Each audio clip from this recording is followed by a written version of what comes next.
adventurers, come on down to the Valley of Life with Mystic Vale. In Mystic Vale, you are a clan of druids tasked with repairing the valley after it's been cursed by an evil king.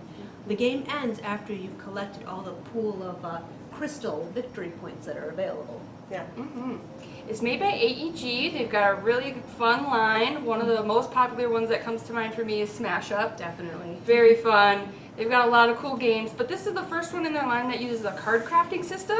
It's kind of deck building, kind of not. Very different, very unique. A lot of fun though. Yeah. It's recommended for ages 14 and up. You ladies agree with that? Yeah, pretty accurate, I think. There's a lot going on with strategy-wise. Yeah, I think you could go a little younger, maybe 12, but I'm not sure you could go much younger than that. Yeah, that's what I was thinking as well. Kind of depends on the person, but 12 to 14 range is good for this type of strategy. Takes about 45 minutes. Depends on the group again. Once you get going, if you play it a couple times, you could probably do it in about 30 minutes or so. But your first game, it's going to be long. You're going to kind of struggle through the rules, but once you get the hang of it, it's pretty streamlined. You'll go pretty quickly. Right. Yeah, and something you should know about this game is that it takes up a lot of table space. Definitely. So we have a massive game table at my house, and it takes up a majority of that, just even for the 2 players. So it's not a airplane.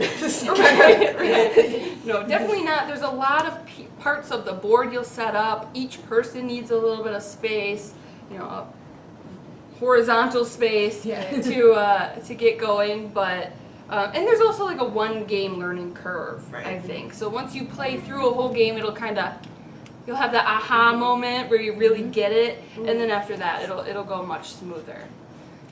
Okay, we're showing you a condensed version of the board right now. And so on your turn, you take your deck and you flip out your field until you have 2 cursed lands out and 1 cursed land on your deck. At that point, you add up how many of these kind of circles, which I consider coins, that you have to spend. So the cost of things are here, 2, 4, they go up as you reach the higher levels. You figure out what you're able to purchase, and then if that card is able to fit into your deck. So the way the cards work is if I was to purchase this one, it slides in here, right? And then it slides into your deck. Then you can get other resources. These are extra resources you can use to spend Vale cards. Or they also have text, which can slide in and add different things to each card. As you progress in the game, once you've purchased what you're going to purchase for that round, you harvest and put your deck aside and then flip back out again.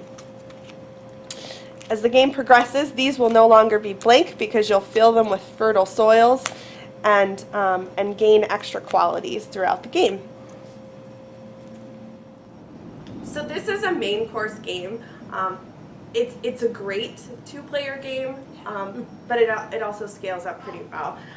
The main mechanics of this game are card crafting, and then there's also the mutual marketplace. So the card crafting, when it comes to you and you're putting in your sleeves, it feels a lot like city building, which is kind of unique. So it doesn't feel like deck building, which is why we're kind of resource managing, right. kind of building. Right, yeah. and so it's a really unique blend, we think, and that's kind of what sets it apart in its mechanics. There's no bloat. You start with 20 cards and your deck ends with 20 cards. Right. You don't like have this giant stack you gotta shuffle through. Right. Well, and a lot of people compare it to Splendor because the board sets up originally like it, but other than that, it's very different. Right. The drafting is different. The earning victory points is totally different. And I love the push your luck element Right. to it. I mean, it gets me. I Yeah. like it. Yeah, very good.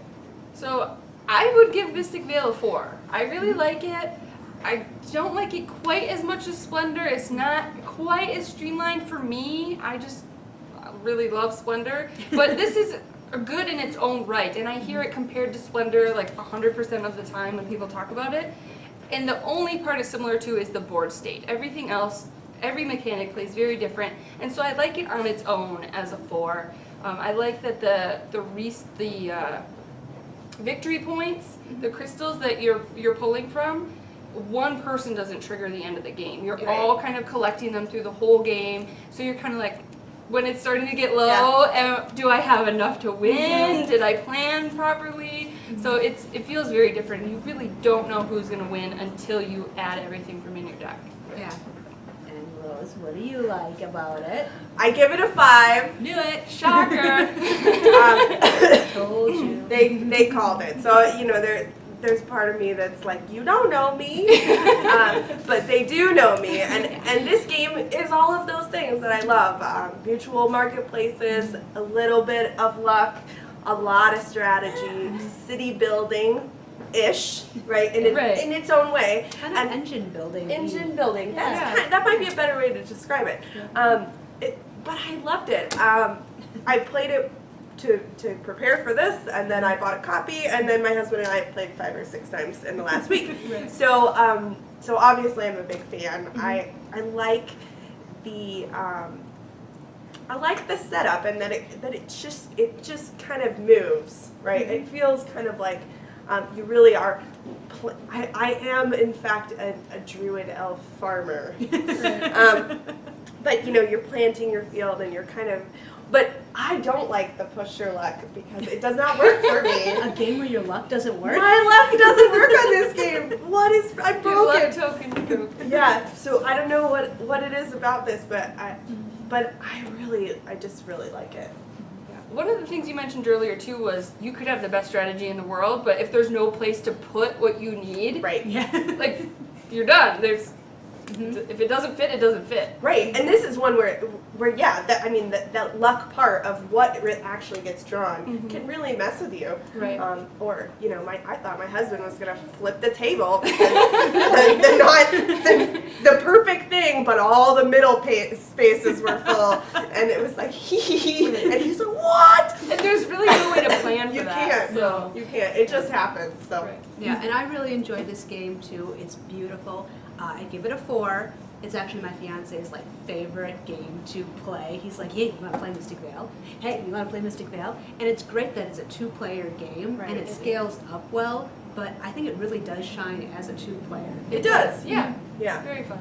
I love the artwork. It's very zen, surprisingly for me. I mean, you have all this strategy and you're kind of planning for things, but I feel so relaxed. I think it's because of the beautiful artwork and just, It is kind of calming. yeah, it's just gorgeous. It's a great game. So, and I've never played with the expansions. You have the expansions. Yes, I have both of the expansions, and actually I've only played with the Veil of the Wild. We have the Veil of Magic, but we haven't felt the need to crack it open to add more variety to the game. The Veil of the Wild just adds enough that we just want to keep going back. I mean, we usually play 2-3 times in a row, depending upon how bad my fiance beats me. That's good to know, though. Right. Sometimes expansions are kind of hit or miss. And Right, and they don't always add enough longevity, right? Right, yeah. But it sounds like So- that one does. And there's a 3rd expansion coming out sometime in 2017. Yeah, later this year. So keep an eye out for that. Yeah, I am. Yeah. Well, we love it, and we want to know if you love it. So leave us comments below, or give us a thumbs up, and subscribe to our channel. And we will see you next time. Bye!